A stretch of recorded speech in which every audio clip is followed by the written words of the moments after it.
again, bit sudden, bit frightening. This is where theatre time meets Arduino. As it occurred to me yesterday, I was getting bored. We need to move on. We've looked at thyristor and triacs, and they are high-speed switches. Okay, but they have this thing of latching on. What happens when it comes to LEDs? We've got all these new light sources in theatre now. Well, there are other ways of dealing with it. And that is where the Arduino comes in. And that is why I bought the Arduino. The idea originally was to use the Arduino to control lighting, and that is what we're going to start looking at right now.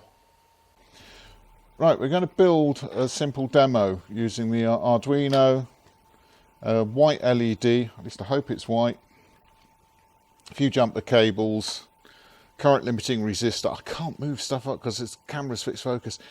Current limiting resistor, potentiometer. We can trim that up and down just like it was analog. Okay, build the circuit. Think about that. Okay, right, we'll do it this way. That's the LED. Make sure I know where the anode is. The anode is on the right. So that can go, that bit of wire on there. We need this. That can go over there. And a couple of bits of wire. I could do with longer wires.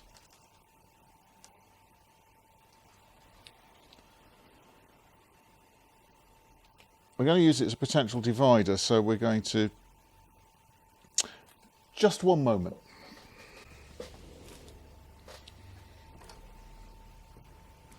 Back again with another handful of little jumper cables.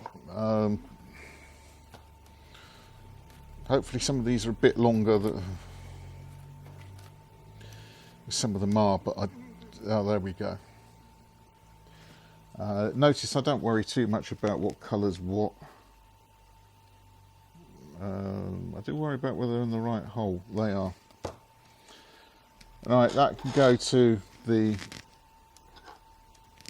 ground.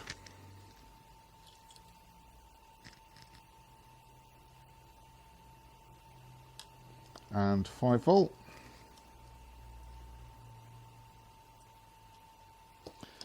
And the wiper, which is the centre pin on the potentiometer. Usually, I haven't found one that isn't, but one day I will. That can go to A0 on the Arduino. That's the analog input. We want current limiting resistor. It doesn't really matter where that goes, as long as it goes between the LED and something. In this case, we'll put it between the LED and ground, because, well, I can just bridge it straight over to ground then, can't I? So cathode, oops, to ground.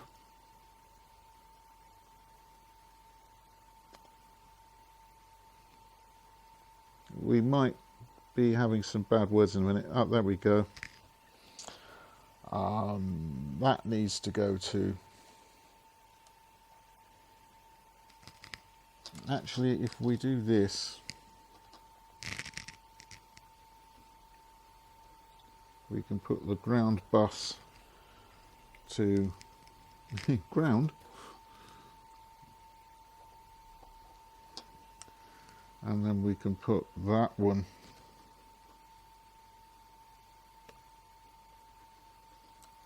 if I can get bugger in there to the ground bus. And that goes, so that's pretty much it. What we need now is the output from the LED to go somewhere. Find a longer bit of wire. That's reasonably long. And the output, also the inputs to the LED, which at the moment is red, but we'll change it to green because, well, why not? Teaching in schools, in fact, very difficult to teach the kids that, I can go to pin 9, to teach the kids that actually the colour of the wire makes absolutely no difference whatsoever. The colour of the wire is there so that you can find your way around the circuit. That's it set up. We'll now plug it into the computer and upload some code, go through the code and watch it work. Okay, right, hopefully you can see this. This is where it gets quite exciting because there's stuff in here that, no, I don't understand. So we'll go through it. Here we have const int. I don't know what the const bit does. Int integer, we did that the other day. Analog in pin equals A0. That means whatever we, right here, the analog in pin, that means the pin that's receiving an analog signal is actually A0, because the Arduino understands A0. And then we've got a constant int of an output, analog out pin equals number 9, which is actually a digital pin. It's a pulse width modulated pin. We haven't talked about pulse width modulation, we'll do that some other time. Integer, sensor value equals 0. That means the value read from the potentiometer. And integer output value equals 0, and that's the output to the PWM. Not entirely sure quite what all that, why that's 0. I think it means 0 as in that's a value, a variable. Void setup, for some unknown reason, we've opened the serial port. Then we have the void loop. This is the thing keeps going again, it keeps going round. It's an analog read from the analog in pin. That's read an analog value, and we're going to call that sensor value.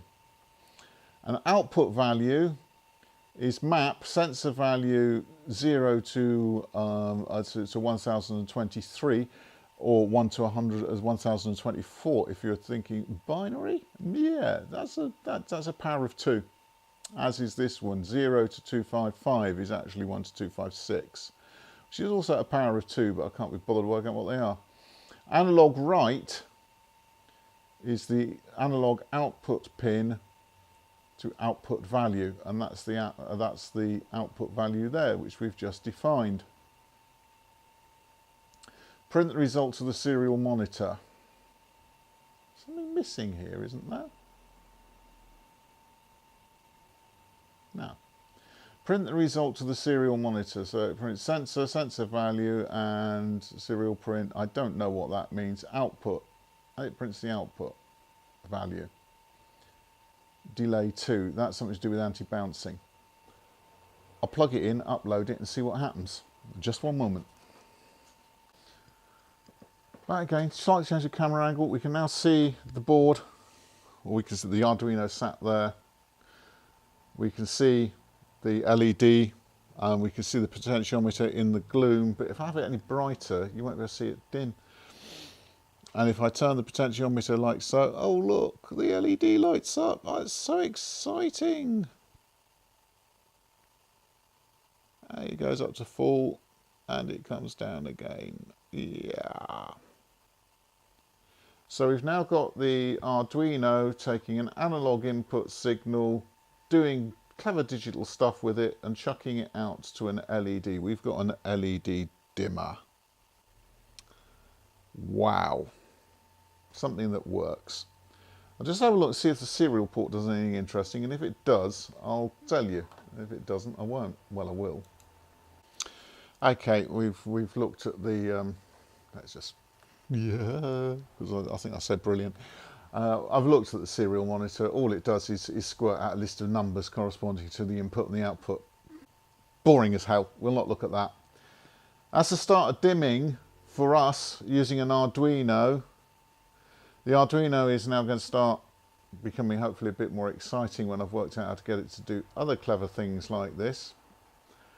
And that's kind of, we really are hitting the 21st century here. You know, it's well, it's not a microprocessor, it's microcontroller controlled lamp dimming of LEDs. LEDs are notoriously difficult to dim, and we can also get that to talk to the computer at a later state. Brilliant. See you again soon.